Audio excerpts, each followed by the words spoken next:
Hey guys, welcome to another episode of Let's Talk with the Saw right here on Superlative Radio. This week, Dylan and I are going to be talking about The Mandalorian and Star Trek Discovery again. And some really good stuff happened this week. So I was quite impressed. Yeah, I mean, I don't know about you guys out there, but I know I'm itching to talk about it. I'm sure you're itching to talk definitely. about it. I got a few things I want to talk There about. is some great stuff that happened. First off, there's going to be major spoilers like there always is. But if you haven't watch this stuff, really Stop now. Get watching it. I mean, honestly, you're doing yourself a disservice. But like usual, let's start with The Mandalorian. All right.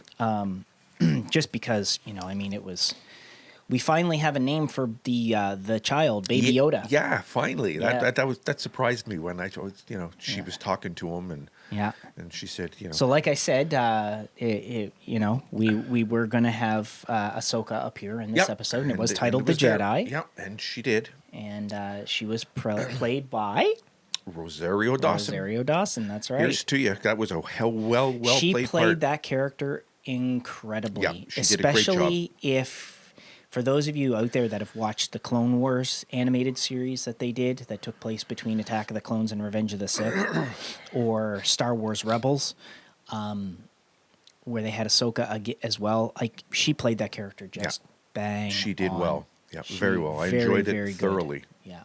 And I knew immediately, like right from the beginning when he arrived and he walked into that town and they were like, oh, we'll hire you to kill the Jedi or whatever. And he's like, and he walks off. Yeah. And I knew as soon as he walked off, he was going to ally with her. And now I will say the one thing that surprised me about that episode, because not much did, and we'll get into all of that. Okay. I mean, aside from, Baby Yoda's name, which is Grogu. Grogu, yeah. Grogu, yeah, what an odd name for him, but whatever. Was that her lightsabers were being stopped by Beskar steel. That's right. And so that's the only one that can stop it? No. See, Beskar is resistant to lightsabers, but it's not impervious to it. So was that like That's like an error. Anachronism? It's an error that they did. Like anybody who watched Attack of the Clones will know, Jango Fett was wearing Beskar armor, and Mace Windu cut his head off. So there you go. Like with a lightsaber. And while it's resistant, it means that it may not cut all the way through, but it will leave it'll leave like black singed marks and scarring marks on the armor. It will, like a lightsaber, but it won't will stop do that. it completely like it No.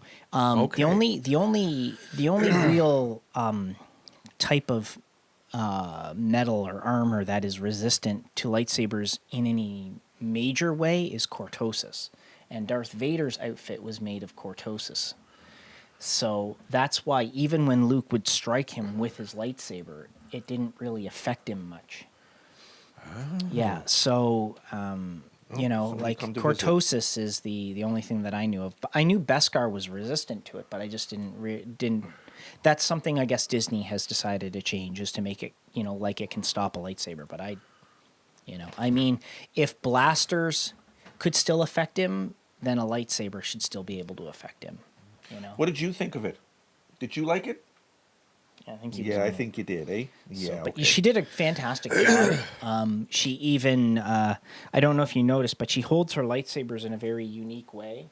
She doesn't, sit that down. She doesn't just hold them like straight up and up. She held one like this, the blade pointing that way. And I honestly didn't take notice of that. I was too busy watching. Now, sometimes she did have them both up, but a lot of the time she has one with a blade facing that way. It's her fighting style. It's one of her things that makes her unique. She fights with one this way and one this way. Okay. Right? Okay. And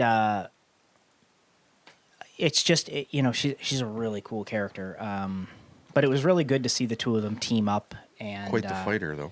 Oh, yeah, she's amazing. And she was, as we know from watching Clone Wars, she was Anakin's apprentice before leaving the Jedi Order. And well, I had to message you just after or during or whatever, just ask you what I know you had mentioned it, I think last week or the week before, but I had forgotten. It takes place about 5 years after, give or take, after Return of the Jedi. Because she talked about Yoda in the past. Yes.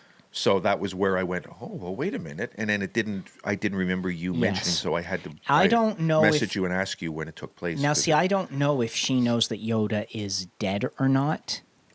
well, she talked about him like he was. She talked about him in the past. There was a, like was meaning like a past. Yeah, but I think like I don't know if she knows that he survived Order 66 or not. I don't know. I haven't watched enough of Rebels to find out if she knows that. So if anybody else out there does know, Yeah, let us if know. she knows, I'd like to know if she was aware. Like especially, I'd like to know if she was aware of Luke Skywalker, or I mean, I'm sure she is now, but anyway, I just was wondering if anybody out there knew. Now, she had 2 white lightsabers. Yeah. And I know you were wondering what the Yeah, significance we were of talking about colors that mean. off air here before we So got started. I brought up on my This is phone interesting here, for all you of people the like me different that are colors of not, lightsabers. Yeah, what they sort mean. of as, in the know, I guess. Because if you've been watching and you'll know that from watching out all the Star Wars, there's different colors. There's green, there's red, there's blue, there's purple, there's white, there's yellow, there's orange. There's all these different colors, and that's all dependent on the color of the kyber crystal, which is inside the lightsaber hilt, and that is what powers the the saber itself and gives it its color and whatever. But each crystal holds a particular meaning amongst the Jedi, and some of them have different, almost like different powers. While they all kind of basically just use them for the same thing on the movies, they are from the extended canon. They do use them with different abilities and powers and whatever. Now, as we've seen with green, we've seen Luke wield a green one. We've seen Yoda wield a green one. Yeah, that's right. Yep. Green generally means that it's used by Jedi Counselors, and a Jedi Counselor is somebody who will generally use negotiation and meditation rather than just force to beat somebody or whatever. But they have unusually strong force abilities. So, like anybody that's watched Star Wars and has seen Yoda, I mean, he's extremely in tune with the Force. I mean, he was able to absorb Dooku's Force Very lightning much so, yeah. and just stop it completely. He was able to lift Luke's X-Wing out of the swamp and move it. If you watch any of the more Clone Wars stuff, you'll see Yoda actually moving starships with it, like with his ability with the Force, and stuff. So he's incredibly powerful. And Jedi Counselors usually are. But they prefer to negotiate rather than fight, which is why you don't usually see Yoda fighting very much. Kicking ass, yeah. So red lightsabers are made with a red kyber crystal, but they are a synthetic crystal. They're not real. And they're red because that is the color the Sith choose to use for them. So anybody who wields a red lightsaber is A Sith. is considered, well, not always considered a Sith, but on the path to the dark side to become a Sith. And their crystals... What's his name had one? What the hell's his name? I just lost it. Who? There. Had a red lightsaber. Everybody we've seen with a red lightsaber in the movies Yeah, but one in particular I'm thinking of, is a Sith, okay. except for Kylo Ren. Kylo Ren was not a Sith. No. But he had a red lightsaber. He did have a light. That's right. He did have a red one, didn't he? He was on the path to becoming a Sith, but he was not a Sith. Okay. The only Sith that we've actually seen on screen is Darth Vader. Yeah, but the other guy. Darth Maul. Darth Maul. That's what I'm thinking. Okay. Darth Maul. Thank you. Count Dooku, and the Emperor. Those are the only 4 Sith we've ever seen on screen. Okay. On the movies, I should say. Yeah. I mean, there are others that have been seen in other stuff, but like Asajj Ventress, if any of you guys out there know Asajj Ventress from the Clone Wars, she was a Sith apprentice, but she was not a Sith, and she used red lightsabers. So it's a Jedi considered using a synthetic crystal a cheap Cheap imitation? A cheap imitation, yeah. Like the dark side is like the quicker path to power, right? Like, anger Kenny leads to knows all hate, about and cheap hate leads, imitations. or whatever, what is it? Anger leads to hate. Hate leads to suffering. Suffering leads to the dark side. But it's a path to quick power. So that's why they use a synthetic crystal. They just create one. They don't go find one like Jedi do. Jedi will go on what's called their Kyber quest, or their journey to build their own lightsaber. And they usually would have gone to, at the time when the Jedi Order was in big standing, they would have gone to somewhere where there was a lot of Kyber crystals. And they would have gone to one of the temples that the Jedi had built there. They would go in and they would go through the caves until a particular crystal called to them, and they would take that crystal, they would build their lightsaber with it. And that's how it went. And that's why they look at the Sith as it's a quick way, because they just create a crystal and then they use it and they put their lightsaber together and away they go. They don't beat around the bush. Okay. So that's why they're red. So blue lightsabers are used by Jedi Guardians. And of course, we've seen Obi-Wan use a blue one. We've seen Luke use a blue one. We saw Anakin use a blue one. Blue lightsabers are more of the Jedi Guardians are more like a good example would be like if you had a Counselor and a Jedi Guardian, you'd have basically like your calm negotiator, and then you'd have your enforcer. All right, negotiations have failed. Now we're going to Time to the next step. Now we're going to move to the next step. And that's what Guardians are. They're the Guardians of the Jedi Order. They are the Warriors of the Jedi Order. What's the matter, bud? That kind of thing. So that's why they use blue ones. Okay, then of course we have purple. Okay, so purple are used by Jedi who use both light and dark side techniques, but still walk the path of the light side. And we have gold, which, as I told you, or yellow, gold, whatever yeah. off air, is used by Jedi Sentinels. And Jedi Sentinels are the, I'll read it to you guys. Jedi Sentinels seek and destroy the dark side. So it is their job to seek out the Sith and destroy it wherever they find it.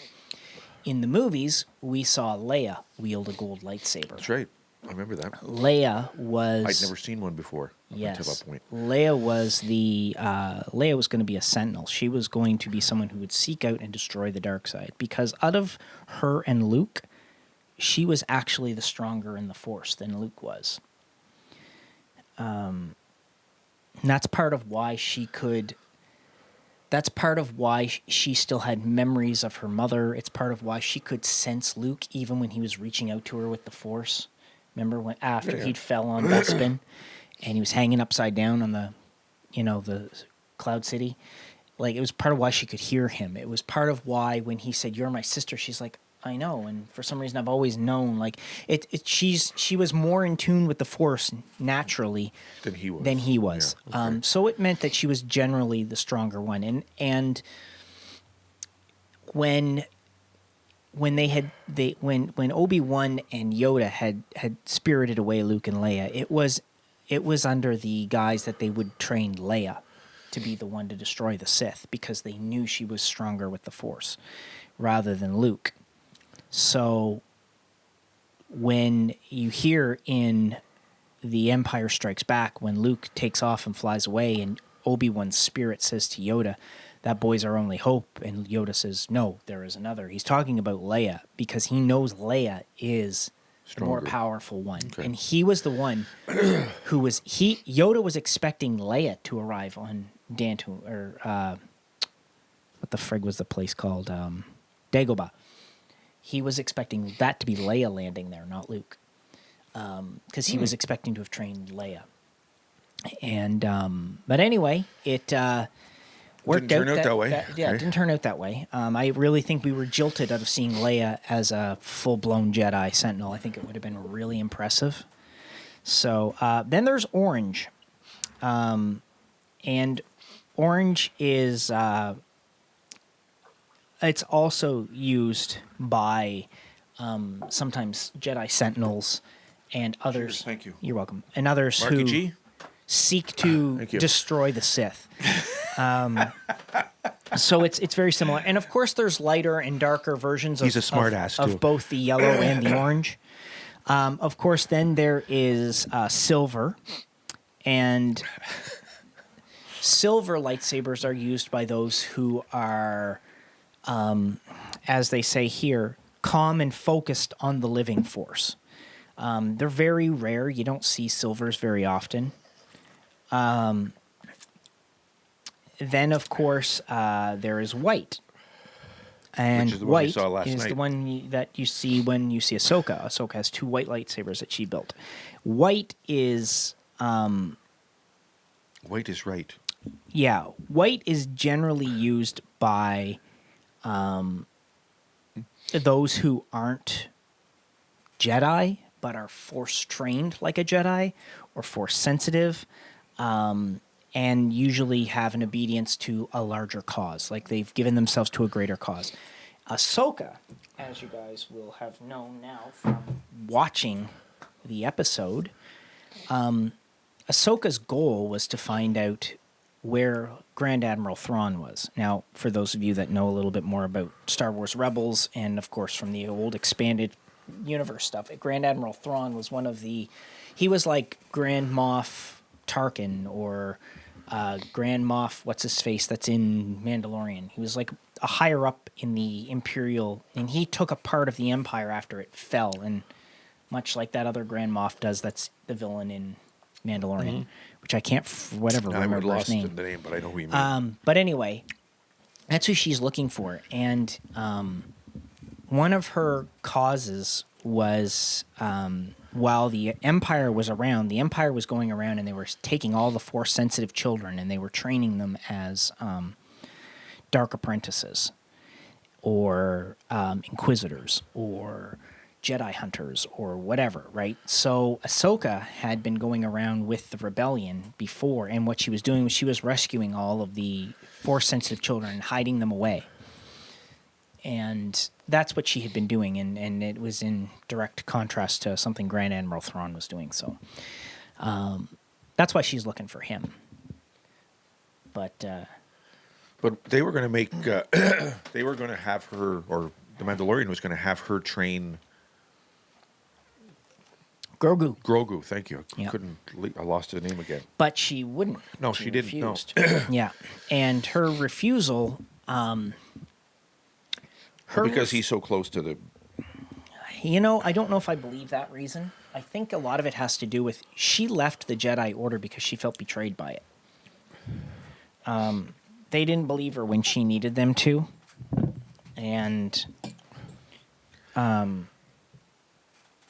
so that's why I think a lot of it has to do with that. And it's that she still wants to do the right thing. She still wants to do things like a Jedi, but she doesn't want to actually be a Jedi or be part of the Jedi Order or whatever. So I think that's part of it. Now, of course, she explained that, you know, he had been around and had been spirited away and hidden when all the Jedi were being killed off. And that he has a lot of fear in him. And as we all know, when it comes to fear, they don't really want to train those with a lot of fear in them, like they did with Anakin and then they did with Luke, because it generally doesn't lead to good things. So part of her not wanting to train him, I think more was the fear, not necessarily that his attachment to Mando is a lot of that too, because of course, you know, the Grogu would have a feeling of, you know, losing him or whatever, and, you know, so there's fear there, like, and she could sense that. So I think that's more what it had to do with was the fear than anything. You know, the attachment just happened to be that was part of what caused some of his fear. So, okay, yeah, but I mean, I was really, really impressed with the show. I really enjoyed it. People are going bonkers online about the Grogu name, but I mean, I really could care less what his name is. It doesn't really matter to me. I don't really give a shit. Yeah. I like the character. I liked finally seeing Ahsoka. I hope to God we get to see more of her. I liked the Mandalorian. You know, Yeah. I like Cara Dune. I like the characters that have been introduced into this series, and I just. Yeah, it's being well done, so Yeah, I'm and enjoying it reminds me a lot of the original Star Wars because it's so done like that. It has that same feel that the original trilogy had. It the prequels didn't give me this feeling. The sequels certainly didn't give me this feeling. But this gives me that original trilogy feel. It's almost like you could sit and you could watch, A New Hope, Empire Strikes Back, Return of the Jedi, and jump right into The Mandalorian. It would be like you're just watching a continuation of the same stuff. Everything looks the same. It fits together, yeah. Yeah, the technology looks the same. The everything. It works. Yeah, So I agree. Overall, though, what did you really think of the episode? Now that I've gone on explaining. I thoroughly enjoyed it. Really, I did. I was really, like, it was nice to see, like the fight sequence between her and that chick there. Yeah. It's just, it's just one of those things where it's, like I said, it's just one of those, it almost gives me the old Western, kind of feel, where you're watching the duel and the bad guy. Yep. The good and bad against evil kind of thing and whatever. And of course, that scene where the guy's got the gun on Mando kind of thing, and then I like how we thought he could out gunsling. Well, yeah, that's it, because he he's like, looks like you won, and he goes to put his gun down, and then and he's just, he sort of takes his hand away, thinking, here's my chance to do it, but there's no way, we know that there's just no way that he's gonna, outdo it, but you gotta just ask yourself one question. That's right. Do I feel lucky? Do I feel lucky? Well, do you, punk? Do ya? Punk. I almost wanted him to say that because it was just. It was just perfect, really. Because he's just, his hand's just right there. That's then he relaxes his head. And he goes, bam! And he that's the end of him. I'm like, I saw that coming. I'm like, you're just. Yeah, that was really cool. Yeah. A lot of people like that walking around in the world that are just too stupid. I know, but, Yeah, it was really cool. I liked that part too. And to me, that's the best cure for stupidity. It really is. Goodbye. Yep. Fuck you. But yeah, you liked it. I did thoroughly. Yeah. I'm enjoying it a lot. Yeah, me too. I think it's probably one of the best episodes they've done. Just amazing. So. Yep. So, I give it definitely give it 3 thumbs up. Yeah. Yeah, me too. All right. So let's talk about Discovery. So, Discovery. The episode that we watched for this one was called Reunification 3. Yep. And that was about them going to Vulcan and learning that the Vulcans and the Romulans had gone back together as one species. And changed the name. Changed their name to the Navarre and changed the planet name to Navarre. And, of course, Navarre had left the Federation. And it was about them trying to find the cause of the burn. And Again, that's what she's trying to figure out. Yeah. And, of course, she got to see her mother. Yep. Who had traveled into the future. It was nice to see that scene of Spock. Yeah. I thought that was so cool. That was right from Next Generation, I know. It was just really cool. I was like, oh, okay. So, Nimoy, you're back. Yeah, and that was right out of Reunification Part 2. Mm-hmm. Yeah. It was really nice, though. It was really good. So, yeah, no, it was really cool. Nice. It was almost a tearjerker to see him again. Yeah, it was nice to see. It was really cool. And I like how even though the Vulcans and the Romulans or whatever weren't part of the Federation, they weren't completely against talking to them or whatever. No. Like, they were just like, we're not part of it, but we'll receive that you're here. We'll listen to you and blah, blah. It still shows that connection with them goes back that 1,000 years or whatever, So that was kind of neat to see too. And it'll be interesting to see how they explore that further, whether or not the Federation actually does. I think that's how they're going to end Discoveries, with the Federation being reformed, I think, in this new era. I think that's what's going to happen, is the Federation will be reformed. I think they'll... And now, you remember when I said last week about how I thought that the cause of the burn was the Red Angel suit? That's right. I'm even more convinced of it now after seeing this episode. Really? Yes. Okay. And the reason is because when you look at the fact that they said that the burn... Remember they had said that the burn had happened... It had happened simultaneously everywhere, and then they learned that it happened this many milliseconds. That's right, yeah. And then this many milliseconds, and so that each one, it had been milliseconds later and later and later and later, right?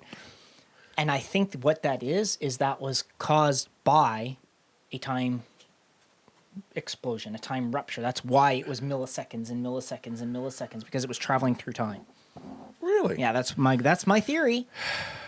Okay. Well, we'll find out. I'm wondering if I'm going to be right, but Well, I got Now- one right. I am surprised that this is something else I was thinking about since we watched the last episode. Is they called the Discovery A. Okay, Yeah. even though the original Discovery hadn't been destroyed, all they did was give it a refit. But I'm also wondering, why would it be the A? You mean in the time that the Discovery left until this point, there was no other USS Discoveries? Okay. Because to me, that wouldn't make sense. Okay. So you Because- think there's something else behind it? Well, I think like when they refitted it, it probably should have been like the Discovery F or G or K or something else, because I would have figured that when the Discovery went through the wormhole, right? They just, the way history recorded it was that the Discovery was destroyed, so that they could erase records of what they had done. Because remember, the Federation had no idea that they were sent to the future. That's right. Right? So it means that in that original time, they recorded the Discovery as being destroyed, all hands lost, whatever. So, and given what they were doing, I'm kind of surprised that they wouldn't have made another Discovery and then christened it Discovery A, right? Like they did with the Enterprise, like they did with, other ships. It just... So then, so what you're saying is that after they disappeared, they never made another Discovery. Yeah, and to me that just doesn't make any sense. I would have thought that, they would have been like, oh, well, the last Discovery was decommissioned 100 years ago or whatever, or it was destroyed in the burn, so now you guys are the new Discovery. Like, yeah, it strikes me as odd because, I would think that they would. I mean, Discovery would be, I would think, a fairly common name that they would use. But I'm just saying, maybe it was a tribute to them that they didn't name another one after it or something. Well, I don't know. You would think that they wouldn't have ever used Enterprise again then after the first one as a tribute to it. You know what I mean? Like Yeah, it just. yeah. So that's what I mean. But the original crew were still there, so that. But nobody knew. That's what I'm getting at. In Yeah. the 930 Yeah. years between, no one would have known. So, which is why I was wondering why they never named another one the Discovery, or they never, like it just. Anyway, Okay. seems very odd. So, but anyway, you were right about Tilly. Tilly. Yeah. That's one for me. Go There we lay go. down, you. Yeah, I just thought it made logical sense to me. That would have, because she's so. Now, see, I never would have thought of her as, just doesn't. Again, she's an ensign. It just she's never and that's taken what she command said school. when he said, that. And she said exactly the reasons That's I right, said that's it right. shouldn't be. Yeah. Which is why I disagree with his opinion of it. It's like just because she traveled through a freaking wormhole doesn't mean that she's. Well, everybody else seemed to agree with it too. So. Well, it's because they're just all, kowtowing to the script. Yeah. What can I tell you? It worked. They're all agreeing with it because that's the way it was written. That's the way it was written. It's not the way it would really happen. There's no way that would happen.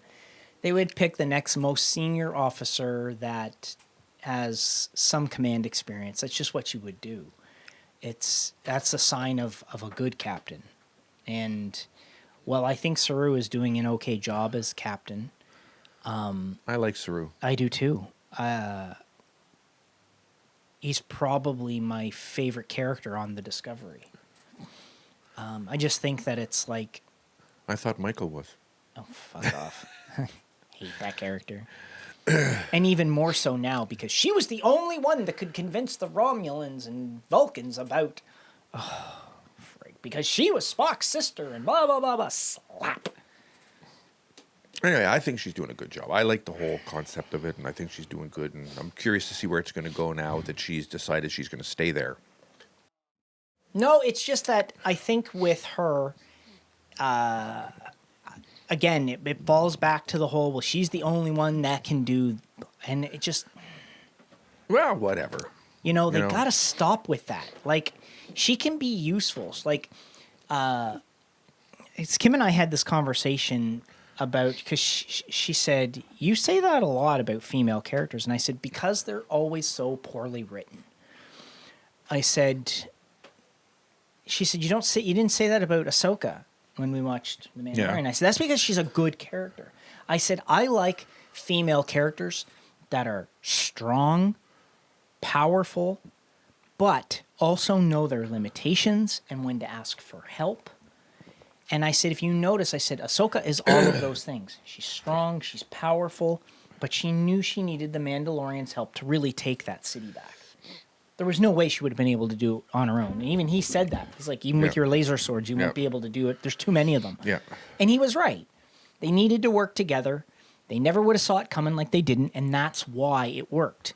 And Ahsoka's always been one of those characters that what makes her such a good female character that people liked about her was that she was that. She was never someone who was afraid to ask for help or to whatever to get something done. Whereas when you watch a character like Michael Burnham, she never asks anybody for help. She just... Well, she did ask, what's her name, to come with her. Yes, I know, but she always she went to her because she knew that she would say yes just because she would break the rules. Right. It had nothing to do with anything else. It's like if you look at how she does things, she's like Janeway. She doesn't ask for help in anything. She just tells people how to do things to fix it. To fix them. And it's the same thing with Rey. Rey was this fucking character that could do anything. She could use the Force better than anybody. And she could do this better than anybody. And it's like, you need to stop with characters like that because A, it destroys good storytelling and it destroys characters, especially female characters that could be so good. Like, it's one of the things, like if you watched cartoons back in the 80s, right, they had He-Man. He was He-Man, Master of the Universe, and, he was the protector of Grayskull and all of Eternia. And then a few years after that went by, they introduced She-Ra, who was his sister. And she was the same thing. And it's like, but at the same time, He-Man needed his allies to help with things so they could always defeat the bad guys at the end. She-Ra was the same way. She always needed her allies to help her to be... She was a good, strong role model character for young girls. And that's what I think that these things are missing. It's in their attempt to go woke, as they say, and make it all about having these characters. Cara Dune is a great character. And why is she a great character? Because she's written like a great character. She's written like a good, strong female character would be. And she can't just do everything on her own. Look, we're in a world now. I know. We're in a world where that's just not... That's right. People aren't getting it. And the people who do get it are the ones who are creating these... like Dave Filoni and Jon Favreau. They've created The Mandalorian. And they are the ones that are writing it and this and that. And there's a reason why these characters are so good. They're probably the exception rather than the rule. So as everything else on TV attests to. We're in a world that's in a completely different mindset. And, the pendulum has swung too far as I'm concerned. Mm-hmm. But it's not doing anybody any favors, especially young girls. Well, that's what it is. And that's where we're at. And that's what people are thinking has to be done. Mm-hmm. And unfortunately, I mean, I'm not saying I don't agree with you because I do. You know that. Mm-hmm. But the basic bottom line is you can't change the world. If there's anything that I've learned...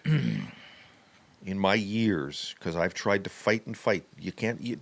People are too fucking stupid. You can't do it alone. You have to have a group of people. People are stupid. It's why things are the way they are. I get that. I've made Facebook posts about the fact that we're not enlightened enough as a species, and we're not. We're just not enlightened enough. We haven't gotten out of the caves. Is what the problem is. And see, that's where I have issue with. Well, it's not going to work. You can have issue till the fucking cows come home. I know, you know but what? that's and it's where not I going to have change issue a goddamn with these. thing. So that's where I have issue with these shows and stuff that have these characters, is because they're not doing the character any service. They're not doing then fans don't watch any it. Service. They're not. No, because you have to have critics. You have to have people who criticize it for what it is, because otherwise change isn't going to happen. Doesn't look like it's going to happen anyway at this rate. Well, it is happening. It's happening on The Mandalorian, so it's not impossible. There's a reason that Mandalorian is liked more than Discovery. Well, I guess somebody said change is slow, and it's unfortunate, but, I'm just saying that you're not if you're out there and you're making these things and you're doing them the way Star Trek is doing it with Michael Burnham, or they did with Janeway, you know, you're not doing female characters any service. Okay? They should be done. If you want to look at Star Trek characters that are females that were done right, Kira, Dax, Deep Space Nine. You don't have to look any further than Deep Space Nine to see two great characters, both female, both very strong female characters, who didn't lose anything by still being female, by still being feminine, by still being women. You know, they played to those strengths. Jadzia played to her strengths of being beautiful many times. You know, there's nothing wrong with having a female character and having her be strong and beautiful and powerful and humble. I'll take two. Yeah, there's nothing wrong with it. Wonder Woman is a great example of a good female character. You know? But when you get characters that are doing this disservice, what you're doing is it's no better than having male characters do the same thing that can do anything and do this and do. It's one of the reasons why, like. But that's what it was at one point. I know, and it's one of the problems I have with like the old like 80s style action movies. Okay, you know, you had your Arnold Schwarzenegger or your Sylvester Stallone. He'd walk in with one gun, he'd take out 300 dudes. That's right. You know, and whatever, and nobody could friggin' hurt him and whatever, except the last guy that he fought. You know, would finally lay a mark on him, but he'd still beat him down like the hippie that he was. Right, and his guns never ran out of bullets. I know, it's right? Just, like it's what it was. Dude. I know, I agree. It was an escape from reality. I'm just saying that, you know, they weren't doing those characters any favors either. But, you know, when you start to develop characters based more on realism and down to earth ideas, and the fact that you can have so many more interesting characters, and you have characters that can do so many cool things. But you know, again, I go back to what I said to you once before. You go to movies to escape reality. I know. If you want reality, watch the fucking news. Bottom line. Yeah, no, I know, but Okay, but it's like Fox News, of course. Yeah. No, but it's like fake news. Just one of the things that makes. Hang on a second. You continue. I gotta blow my nose. One of the things that makes The Mandalorian so good, and what makes actually some of the characters in Discovery very good, is that whole aspect of how they're written. Like Tilly, as an example, she's a decent character, and I think she's fairly well written. You know, so is Saru. So there's a male and a female character on the same show with Michael Burnham who are better written than she is. In fact, I would say everybody on that show is better written than she is. And that says something, considering some of the characters, because I really don't like some of them. And some of them have been given next to no screen time or character development in the third season in. You know, even the other Star Trek shows, by this time we started to see some growth in the other characters, which we're not seeing. You know, traditionally it's always been the captain that's been the center of the show, and with Discovery it's been different. It's been focused on Michael, who's not the captain, but you still would see, like, you know, an episode, say with Next Generation, you know, in the first or second season that was focused on Worf or Data or Geordi or whatever. But then you get to Discovery and it's like, oh, look, it's Michael again. Oh, look, it's a Michael episode again. Oh, look, that's because they're all Michael episodes. And the little bit of development the other characters are getting, like, especially the other bridge characters, like, there's almost no development of those characters. Almost none. They are basically the same in this last episode as they were in the very first episode of Discovery that we met them. There's almost no growth. None. There's been growth with Tilly because she's been given more airtime, I guess. There's been growth with Saru because he's been given more airtime. There's been, you know, growth with a few characters, but still half the main crew that's supposedly the main cast of the show is, like, basically the same as they were written the first episode we met them. You don't know much about them. You don't know much about their history, or you don't know much about what they do in their off time, or like it's just, and with the Mandalorian, you don't. I think those characters are just better written, and I think it comes down to how good things are written. It's like when you look at the Marvel universe, right? There's a reason why some characters just stand out over others, and it's got to do with how they're written and how they're developed. Again, I like the movie Captain Marvel, but a lot of people out there, hate Brie Larson, and they hate that movie because of Brie Larson, which to me is ridiculous because I didn't think she did a bad job portraying Captain Marvel. Captain Marvel's not all that interesting in the comics, so if you think she was going to be all that interesting in the movies, you're basically like shitting in a creek with no paddles kind of thing. Like, it's just, that's what it is. Anyway, it is what it is. But if you guys out there have any ideas of what you think and, how things are going, what you think of the show, what's your theory on the burn, write it below. I'd like to know what you guys think.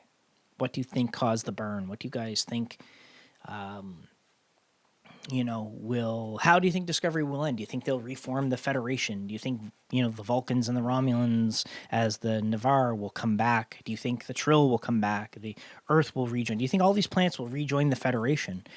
It'll be interesting to see. So, anyway, that said, I think that's pretty much where we're going to call it, that. even though he's back. Well, no, just before we call it, thank you. I just had to blow my nose. I was leaking all over the place there. Overall, I'm really curious to see where they're going to take Discovery. I'm curious to see if you're going to be right. And I'm curious to see where they're going to take Mandalorian. And my only thing is, guys, if you haven't started to watch it, get in there because it's a really, really great series that these things are doing. And you will thoroughly enjoy it. So, thumbs up for me. I'm in. Even as I'm not as a fan like he is, I can still thoroughly enjoy what's going on, and I really think you would too. So, yeah, definitely.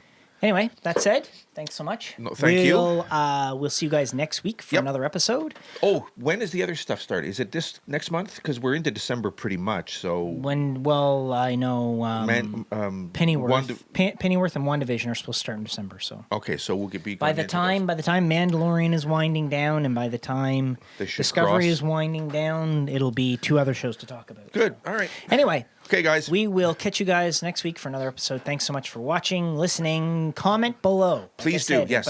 About what your theory on the burn is and everything. And we'll see you guys next week. Later, guys.